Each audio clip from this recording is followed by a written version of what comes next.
Hey guys, it is Christina here.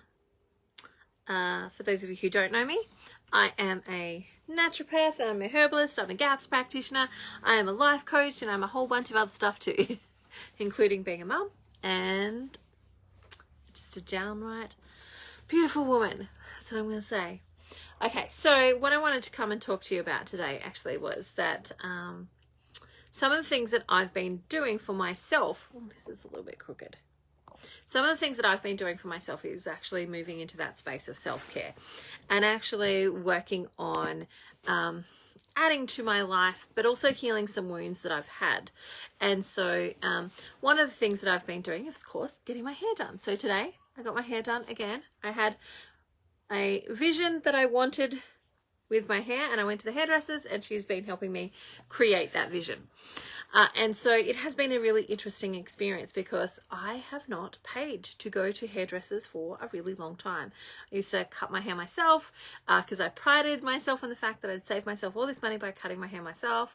And I would dye my hair myself. And yeah, I was actually speaking to my best friend just before this. And I was talking to her about how for many people on the outside of me who don't really know me, hey Adele, thank you. But for those people who don't really know me, they could be watching my transformation at the moment and the things that I'm doing and what I'm, bringing into my life and going, oh, it's all materialistic stuff. Like she's really materialistic. She's really focused on money. She's really blah, blah, blah, blah, blah. But actually, for me, it's completely different. For me, it's like, it's a healing journey for me. It's actually a healing journey. And some of it is to heal some wounds that I've had around when I was in hospital. So when I had my last baby, Marcella, I was on life support and I needed a lot of care and I was in hospital for a month and then it took a lot of care afterwards and I had lots of surgeries and it was a really big deal in the sense of, I nearly died in that whole process. But one of the things that I noticed that while I was having that experience for myself was just how little I let other people care for me, how little I actually let myself receive care from other people. Like I had needs while I was in that hospital bed, but I wouldn't I wouldn't press my button and get the nurse to come and help me with those needs unless it was like, I'm going to make a mess of the bed and I need to go to the toilet. But otherwise, if I was thirsty, I would go with that. If I was hungry, I would go with that. If I was in pain, I'd wait for them to come around and check on me before I asked for pain relief. And it was just this interesting experience of looking back and recognizing what that was all about and what was going on there for me. And there's heaps of stuff in that. Like, it's never just one thing, right, guys? It's never just like, it's just this one thing, and if you fix that one thing, it'll be all good. No, it's a multiple mix of things. Like, it's all these things sort of combined together that actually go into making up, the outcome that we actually experience now and the pattern that we've created. And, just reflecting back on that experience, I had a lot of problems when it came to receiving because I was the hero. I played the hero role. I was the one that saved everybody else. I was the one that, looked after everybody else. I was the one that made sure everybody was fed and dressed and clothed and had all the things that they needed. That was my job. And then suddenly I couldn't do any of that job. And I was the one that was needing to be cared for, needing somebody to look after me, needing somebody to help me do some really basic things like going to the toilet. And that is such a life-altering experience. But having such a juxtaposition actually was also good too, in the sense now that I can go, oh, there's that wound. There's that thing that's there. And, actually, in order to allow some of the manifestation stuff to come through my life, to allow myself to accept and receive the things that I want to have in my life, I also have to heal that wound around accepting and receiving help from others, as well as also there's a little bit of judgment stuff there of like, when people are helping you with things like doing your hair, they've got to look at your hair. They're looking at the state of your hair. They're looking at, the condition that it's in. They're looking at what it needs. They're looking at your split ends. They're looking at it all. And then they're helping you kind of, fix, correct, support, all of those things. And it's the exact same thing that I do with my clients. Like, you know, if I've got a nutrition client that's coming in, I'm looking at their diet, looking at their eyes, and I'm looking at their tongue, and it can feel like you're under a microscope, but actually it's how we actually help you. It's how I help you by going, oh, here's what's going on. At no point am I sitting there like judging you and saying, oh, you're a terrible person for these choices. But what I am doing is maybe highlighting some patterns that you've been using, which might be sabotaging you, which might be hurting you. And I'm there to help you correct it. I'm there to help you fix it and actually create this beautiful new experience that you get to have. And what I recognized was that I wasn't doing that so much in my life. Like, there are some things that I need to address for my own self that I wasn't necessarily accepting. And some of that is some big things. Like, I need to go to a dentist, and I have been delaying going to the dentist for like years. You know, I've had some really good excuses for avoiding going to the dentist. Like, I can procrastinate the crap out of that one because essentially, look, I'm paying somebody to hurt me. But I need to go to the dentist so that I can feel really good and I can feel really confident and I can, you know, get rid of tooth pain and all of that type of stuff.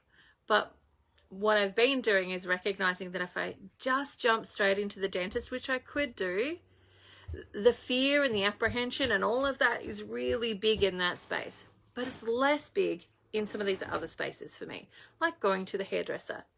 And practicing that and practicing receiving and asking help in that situation actually helps me to receive and accept help in all sorts of other spaces as well.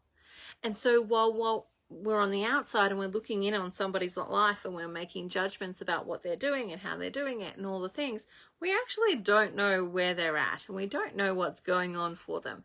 And the same as, you know, I've you know, probably had some people in the background going, oh, she's spending a lot doing, you know, something very superficial. Actually, it's about healing, and it's about healing that journey with receiving. It's being able to receive and shift through and actually bring up the triggers that are there that are saying, hey, you're not allowed to receive. You're not allowed to receive this way. This is how it's allowed to look, and it's not allowed to look anything else. And actually bringing up those beliefs to the surface so that I can really look at them and actually understand what they're about and why they're there, and actually heal those wounds so that they don't have to be there anymore. Because if we can't receive in one area, we often can't receive in another area as well. How we do one thing is often how we do many things.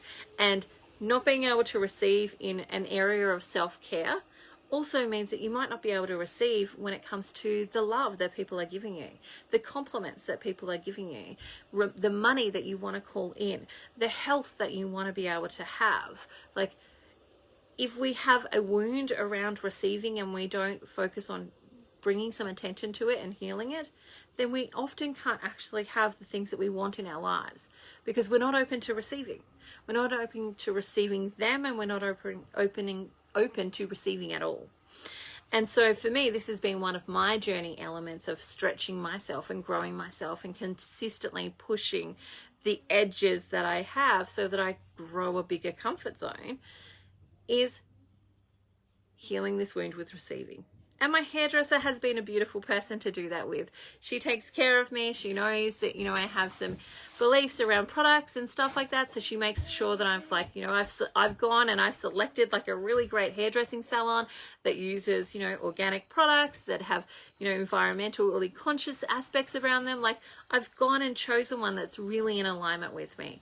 And I'm reaping the benefits of that, of having somebody beautiful to hold my hand as I walk through that experience of learning to receive. And the same process, you know, with the dentist. I haven't made the booking yet, but I've selected one that I know is going to be really good and is going to be really helpful for me in that space. Okay, the cat needed to come in. Thank you, Xavier. Okay, I need to have a monologue and journal about the cat. But essentially what I really wanted to come and share with you is that giving to ourselves in all sorts of different ways can be a healing journey. It can be part of our restoration. It can be healing the wounds, that we have of the past, and giving ourselves some exposure therapy of connecting with people, connecting with things that are a little bit scary for us, doing things that we've not done for ourselves before, spending some money that we've not spent before. All of that is stretching, but it doesn't mean that it's bad. Actually, it can be very, very good for us. And for me, that's what's happening. That's part of my healing journey, is actually learning to receive and learning to allow people to do things for me. Hooly dooly, I got my eyelashes done, right? So that was an experience getting that done, because you have to sit there and close your eyes for an hour and a half. You can't open your eyes or you're going to get the stuff in your eyes. And so getting that done, like for me, was like, I had to sit there I had to lay there for an hour and a half with my eyes closed. I couldn't pick up my phone. I couldn't like text. I couldn't do anything. I couldn't write a post or anything like that. I just had to be present, and I just had to be present for the moment. And it was a good experience for me to actually be present and, spend space with, the lady that was doing my eyelashes, and listen to her story and hear what was going on for her, and not have to fix her and not have to do anything else, but just be present, because that's all I could actually do in that moment. I couldn't talk a whole lot because, you make your cheeks move and then your eyelashes move. And so if you ever need practice in being quiet, that's a good way of doing it, because I'm not so good at that. Like, I'm a strong constitutional type, which is generally go, go, go. There's always something on the go. And so practicing some of those things and actually giving myself some of those things is really good for me. And it's part of my healing journey. So I want you to ask yourself today, where in your life have you not been allowed to play? Where in your life are you not letting yourself experiment and actually try things out? Because for me, one of those areas, again, is clothes. I've been purchasing some new clothes and trying them on and seeing what they look like. And of course, I'm buying some online stuff because there isn't always, there's a greater range. So I've brought some online stuff, and I buy a couple of things from a shop, and then if I like it, I might buy a few more things. But essentially, that experience has been me learning to play and actually go, what do I actually like? Like, I think that color looks really great on that model and that shape looks really great on her, but what do I like?